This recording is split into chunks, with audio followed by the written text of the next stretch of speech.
Well, ladies and gentlemen, live long and prosper. We are back. The FnG Show, reporting to you from NCC 1701 Bridge.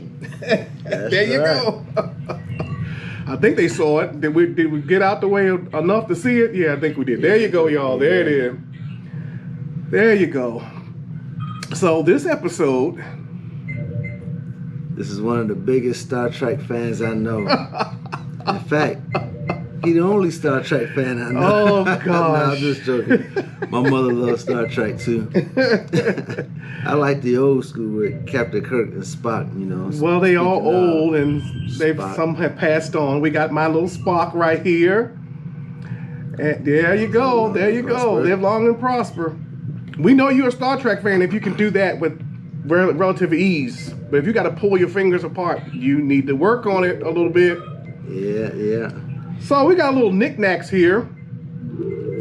So, interesting story that you might want to listen to. And you may not, but I don't care if you don't. But I'm going to tell you the story anyway. The wife and I went to Las Vegas. Was it last year? And the Star Trek convention was in town. And I went to the Star Trek convention. It was my second one. I had went before to a Star Trek convention back in the 90s, I think it was. But we went again last year. She had to go to work out there, so I went with her. And it was at the same time as the Star Trek convention. And my wife is not a Star Trek fan. But we went through some of the displays and filled out a contest thing for a free cruise for the Star Trek. And she filled out a card. I filled out a card, right? Mm-hmm. We get back home a week later from the convention, and she gets an email in her inbox saying that she won the Star Trek cruise. Needless to say, she thought it was fake and it was not real and all that stuff. Fake news. So she got the telephone number that was in the email saying, called, said, is this a joke? Is this a joke? She said, no, Miss Teresa Chase, this is not a joke. You did win the cruise. She said, what? I won the cruise? So I didn't even know they had this conversation. I'm sitting back in my man cave and watching TV, and she said, come back to the, said, guess what just happened? I said, what? I'm thinking somebody died or something. Or something happened, a car accident. And she said, I won the Star Trek cruise. I was jumping around, screaming, I won the Star Trek cruise. I won the Star Trek cruise, So I was screaming all over the house. I mean, I was just screaming and jumping around. And how long was the cruise? It was 7 days. No, 7-day cruise. It was a week cruise. Not a 3-hour cruise. No. Not Gilligan's Island. No, not that. 3-hour cruise. Not a 3-hour cruise. So we spent the next few months trying to get all of the costumes and the materials and all the clothing together. He said we, he mean him. Trying to prepare for the cruise. And it was an enjoyable cruise. I enjoyed it. I met some very infamous people. LeVar Burton was not there. Yeah, he was there. I think he was there. I think I saw him. Yes, LeVar Burton was there. Captain Kirk was there.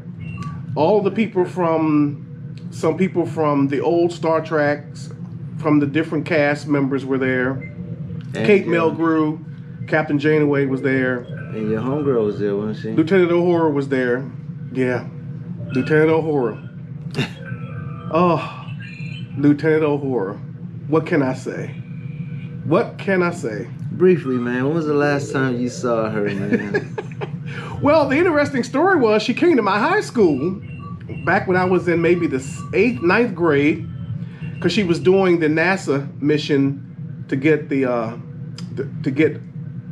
black students and African American students and people of color into the space business.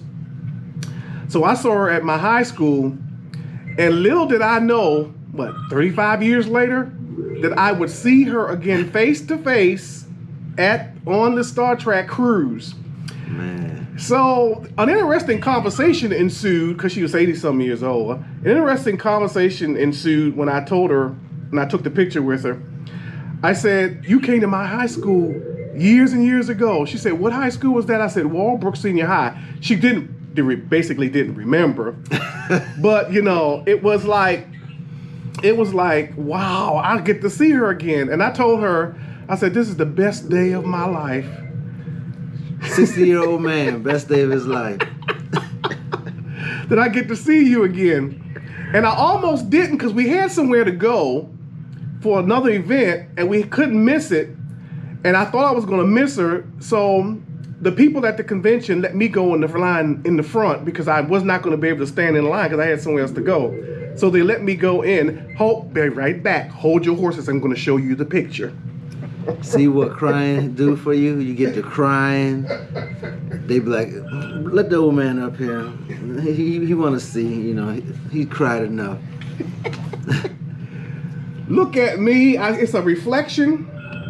Look at me and Lieutenant Uhura standing on the original Enterprise. You know you're a fan when you got something like that. Wow. It would have been, man, it would have been something else if you would have had a picture when you was in 9th grade too. But that would have been. You probably had the little Polaroids. Yeah. Or the Kodak camera, and I didn't. Yeah, that would have been nice to do that. And I don't know why I didn't do that.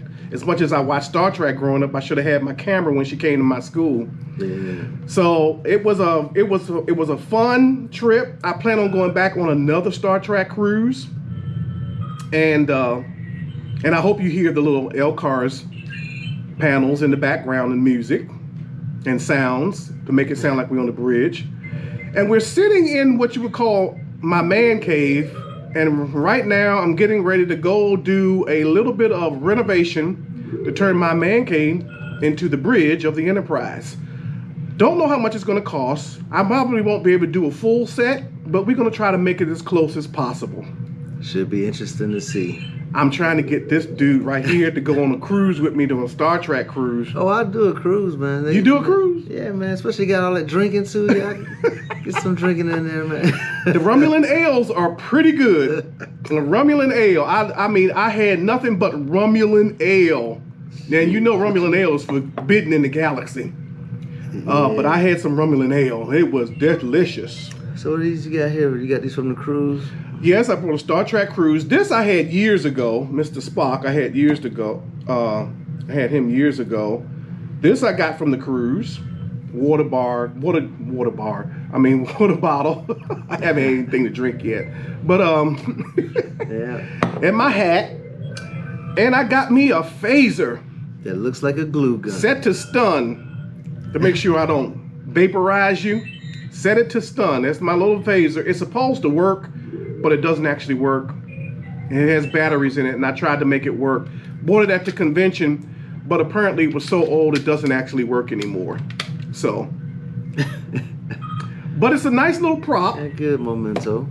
And I know everybody out there know what these are. He didn't know what they were. I thought you put them on, you know, you cover up your mic, you know, so you get the nice rich sound. That's what I thought that was. Tribbles. Now they got some tribbles that do make sounds, and I didn't buy those, but these are tribbles. And y'all remember the episode with Captain Kirk and the tribbles, and they ate up all the grain. And these things multiply so fast.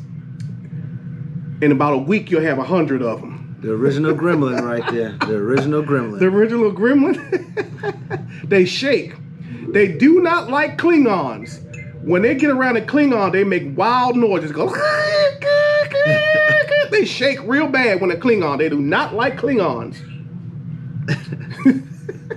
What a fan. What a fan. Any parting words, man? Well, no parting words, but if you ever go on a Star Trek cruise, I think you will enjoy it. It really is enjoyable. And I went on my first one. I'm not going nowhere no time soon until COVID is over. Oh, you got something about that though. Y'all was on the cruise? We was on the cruise right when COVID started. Y'all came back. And then that's when everything broke loose. I thought he was gonna really make it dramatic, but he ain't make it dramatic enough. You know, he was on a cruise for 7 days when everything started going. They didn't really know what was happening. They got back, and like a day or two afterwards, within that week afterwards, is when everything got shut down. Yes. So they just made it back. Just made it back, because we could have probably sat out there on that water for months. Drinking Remlinell. So we made it back just in time. I don't even think anybody on the ship got any of the virus while we were there. So we made it. We went out in time. We got back in time. Now, for some other cruise ships, it wasn't so lucky for them. Right. And the people who came back a week after we did, bad news for them. And so, no, but it was a good cruise, and you should go. You should go. Well, get you some props. You heard it here first. From yours truly, Frank, from the FnG Show. The FnG Show. The #1, probably the oldest Star Trek fan. Well, no, you wouldn't be. There's some older Star Trek fans than me. You better believe it. There's Captain Kirk. No. No, but anyways, that's it for the FnG Show. Don't you have your on you, man? Yes. To the beam up, Scotty. I hope y'all heard that. Let me do it again. To the beam up, Scotty. Ladies and gentlemen, this is the FnG Show, and we out. Out.